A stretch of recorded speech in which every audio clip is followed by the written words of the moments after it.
Hey folks, Pastor Josh here. Kind of moved inside today because of first the wind and then the rain.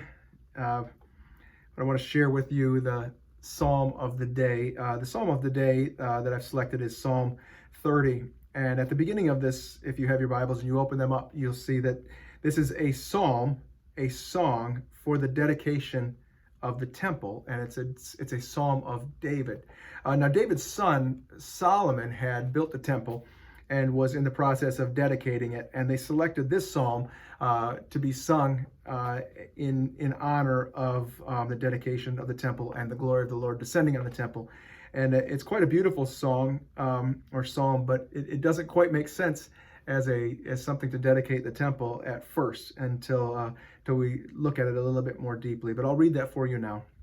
I will exalt you, Lord, for you lifted me out of the depths and did not let my enemies gloat over me. Lord, my God, I called to you for help, and you healed me. You, Lord, brought me up from the realm of the dead. You spared me from going down to the pit. Sing the praises of the Lord, you, his faithful people. Praise his holy name, for his anger lasts only for a moment, but his favor lasts a lifetime. Weeping may stay for the night, but rejoicing comes with the morning. When I felt secure, I said, I will never be shaken. Lord, when you favored me, you made my royal mountain stand firm. But when you hid your face, I was dismayed. To you, Lord, I called. To the Lord I cried for mercy. What is gained if I am silenced? If I go down to the pit, will the dust praise you? Will it proclaim your faithfulness? Hear, Lord, and be merciful to me. Lord, be my help. You turned my wailing into dancing. You removed my sackcloth and clothed me with joy, that my heart may sing your praises and not be silent. Lord, my God, I will praise you forever. Now, what they were using this psalm for is a reminder of the faithfulness of God.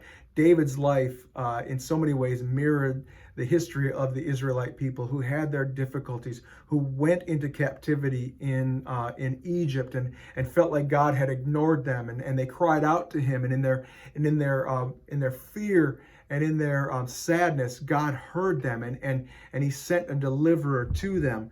And so God was constantly showing up for the Israelite people. In the same way that he showed up for the Israelite people, he showed up for David. When David cried out to him, he called and God heard his cry.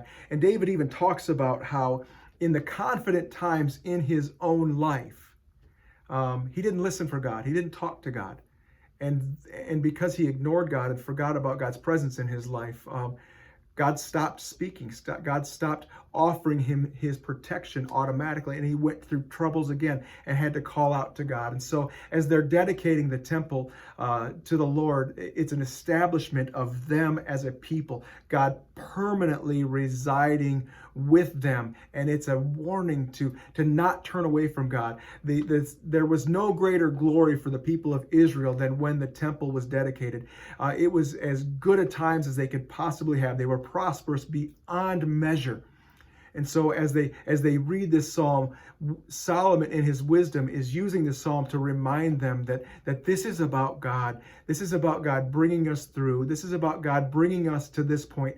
And we can never forget that it was God who brought us to this point of prosperity. And when we go forward, we have to remember, always remember, that our success comes from the Lord and not from ourselves. And so as they were dedicating the temple, they were celebrating the glory and how God does turn mourning and weeping into rejoicing and happiness and dancing. But it is always a call to remember the Lord and who He is and what He has done for us.